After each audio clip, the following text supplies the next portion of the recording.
Hello, welcome to our next lesson. Here we're starting the engineering ethics textbook reading.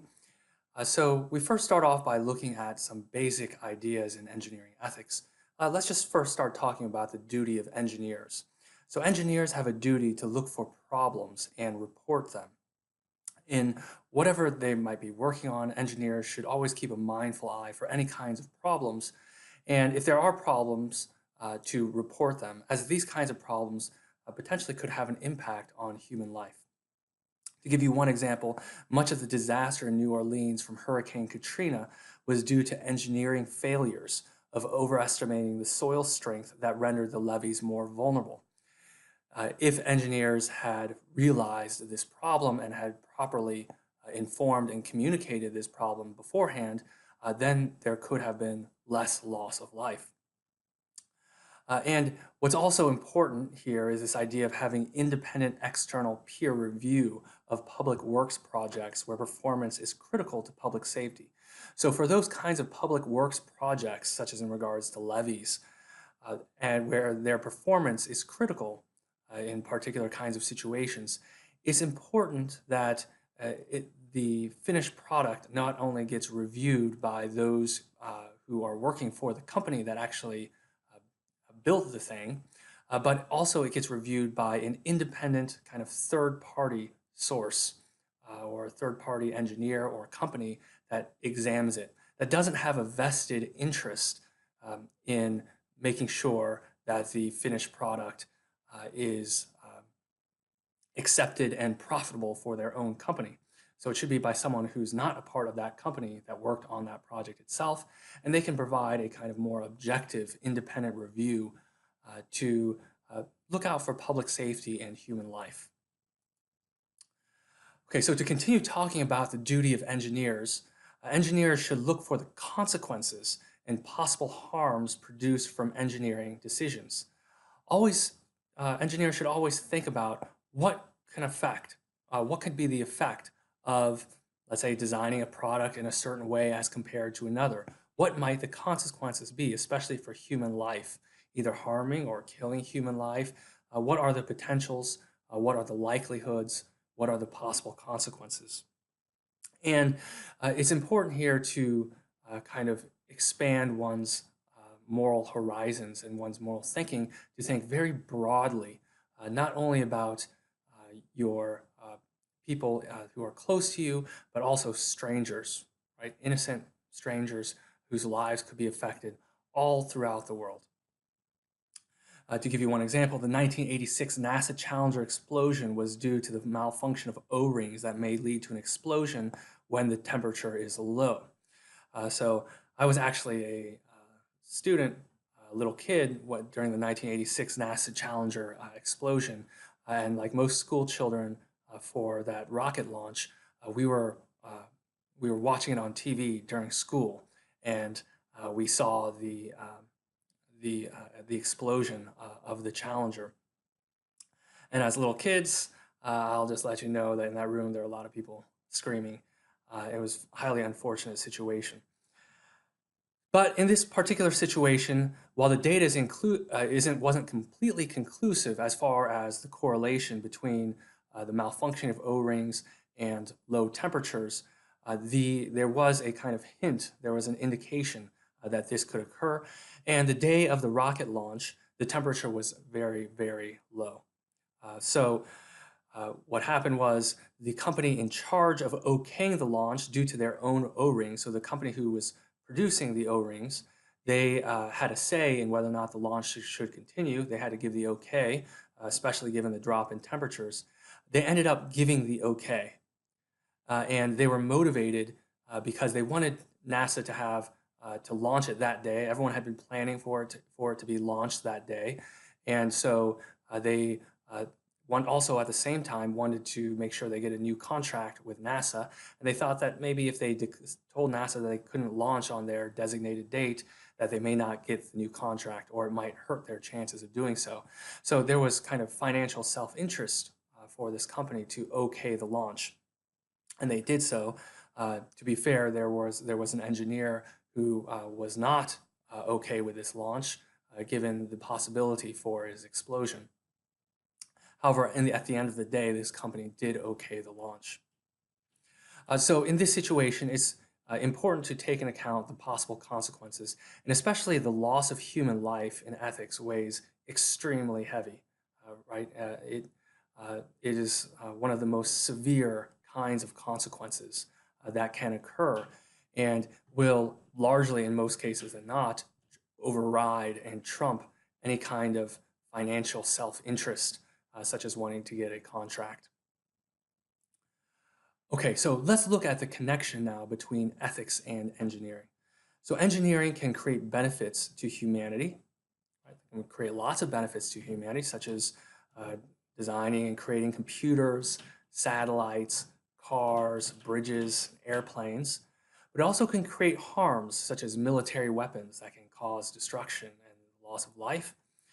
It also could be the case that some engineers create malfunctioning airplanes and bridges that themselves cause loss of human life.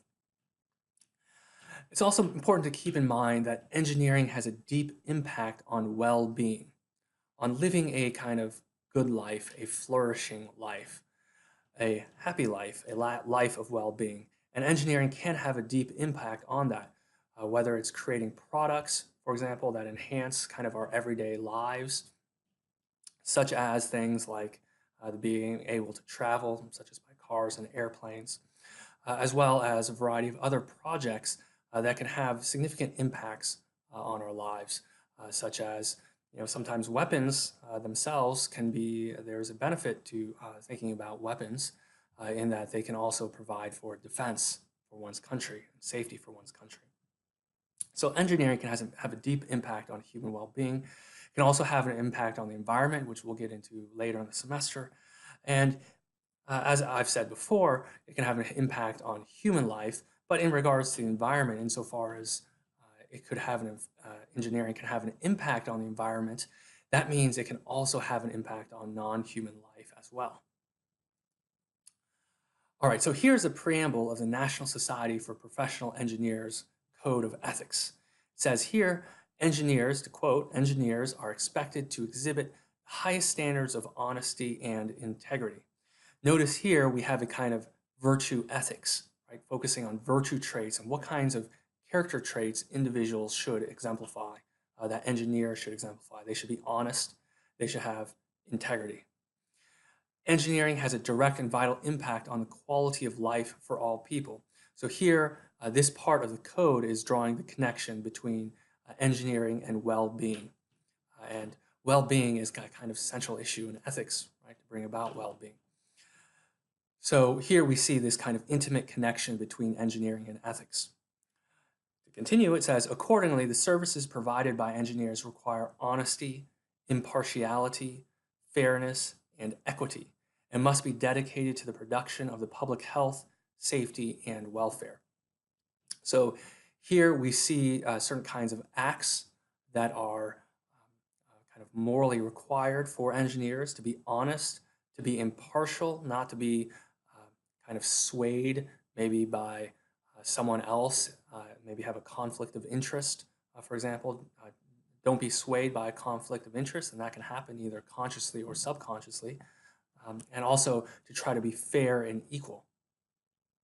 And here we see in the last part of this sentence, must be dedicated to the protection of the public health, safety, and welfare. So here we can see that there's a kind of utilitarian aspect, right? Thinking about the greater good for society and bringing about the greater good for society.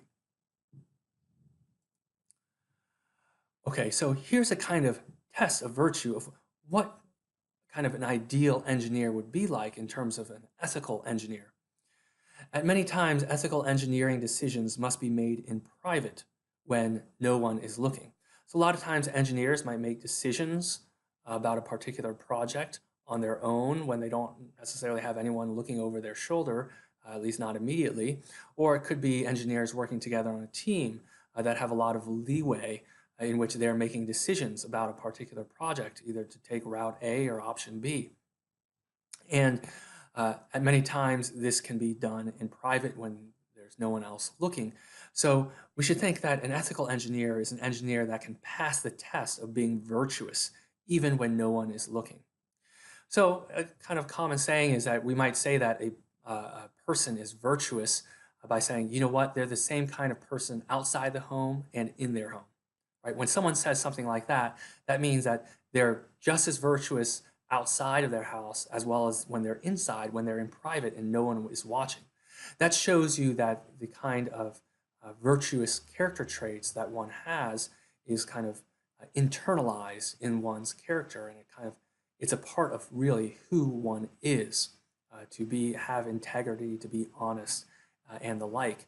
And the idea here is that an engineer should be one of those kinds of people who act the same inside and outside the house because they're always looking to do the right thing. And that can be a test for an engineer to see whether or not they really are this kind of ideal ethical engineer, especially when taking into consideration a lot of times engineers do make decisions about a product that can have an effect on human life, uh, and they make these decisions at times when no one is really watching them or looking over them. Okay, so here we're still looking at laying out some of the groundwork, some of the basics of ethics in engineering. And here are some possible ethical issues in engineering. For example, the engineering design of a product. It's important to take pride in one's work. If one is an engineer, to make sure that one has the know-how, the proper know-how, education, and knowledge, such as in science and math, to create a high-level product, right? And also has the pride and integrity to make a product that is a safe one, always looking out to do what's right and trying not to create products that can harm others, and create products in an undue way in which they could have made other changes that could have perhaps saved more lives or increased the probability that no lives would be lost when using the product.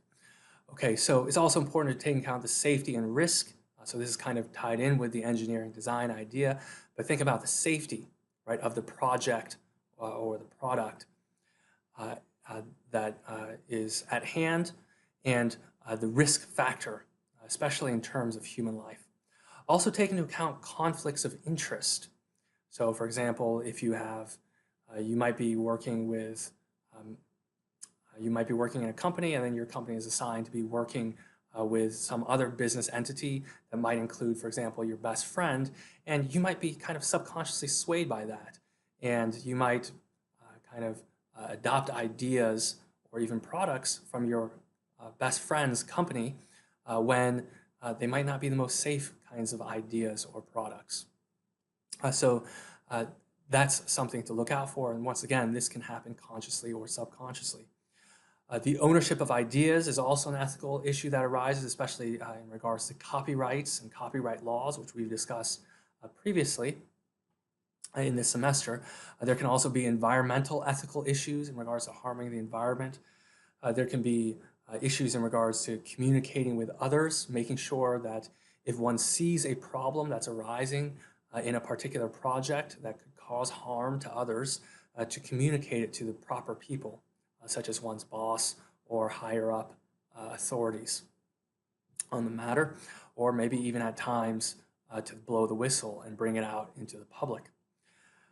Other issues involve things like working with others in teams, how well one communicates with others, as well as being respectful and conducting yourself in an ethical way when interacting with other team members.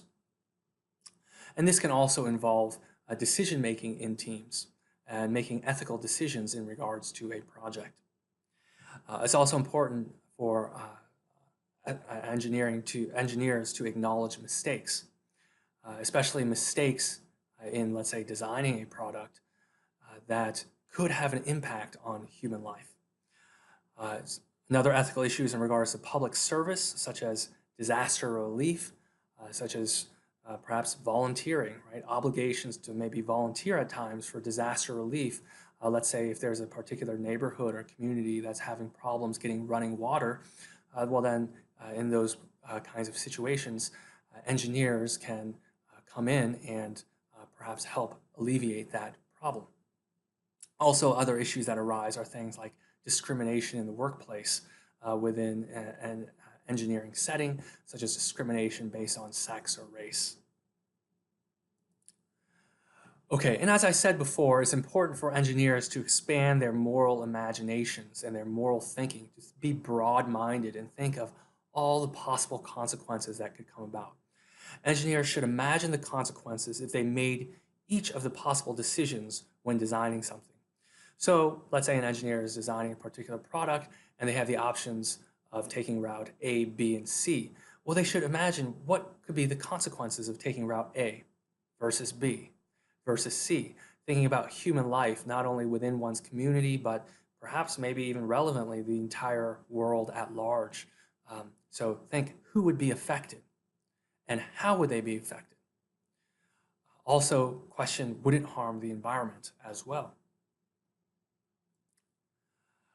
Okay, so here we have our last slide here, and I'm leaving you here two cases that we'll discuss even deeper in the forums. And the first case here, case study, is one on Tom. And let's say there's a vendor who wants engineered Tom to adopt her valve for Tom's project. She suggests that they discuss this over golf at an elite country club of which she is a member and of which Tom has always wanted to attend. So Tom has always wanted to play golf at this particular kind of posh elite golf course, country club, but he doesn't have a membership there and can't afford one. However, this vendor who wants Tom to use her company's product, her valve, and she invites him over as a guest to come over and play for free. Even though he doesn't have a membership, she is using her guest privileges and invites him over as a guest. And she knows that he is an avid golf fanatic. So in this situation, what should Tom do? Think about the possible reasons on both sides and ethical issues that potentially could arise in these kinds of situations. Okay, our next case here, we have Mary. And let's say there's engineer Mary, and she discovers that her plant is releasing a new pollutant, a kind of toxic pollutant into a river that can harm human and fish life. So human beings swim in this river, for example. There's also fish in there that fishermen, some professional fishermen and some people who sell fish, let's say, go fishing in that river as well. And her manager says to ignore it until a law is passed against it. So let's say this is a new pollutant in which there is not a law yet specifically about it. And the manager is thinking, you know what, if we try to not release this pollutant into the river, that would cost more money. And so we would be paying more money as far as our production is concerned. And in the end, this will mean that we're losing money compared to our competitors who are readily polluting into this river as well, but they're not having extra costs as far as trying to remove these pollutants from their production process. So this manager is saying, we can save a lot more money if we just ignore it, and we'll just wait till a law is passed against it. Maybe a law will get passed against it, maybe not, but if it is found out and there's a law passed against it, then we'll abide by it. But until then, let's keep our profits up and let's keep continuing our practices without any alterations. So think about this possible situation and possible reasons, right? Think deeply about these issues and possible reasons on both sides. Use your moral imaginations and think about various possibilities and factors that can come into play in regards to this particular situation.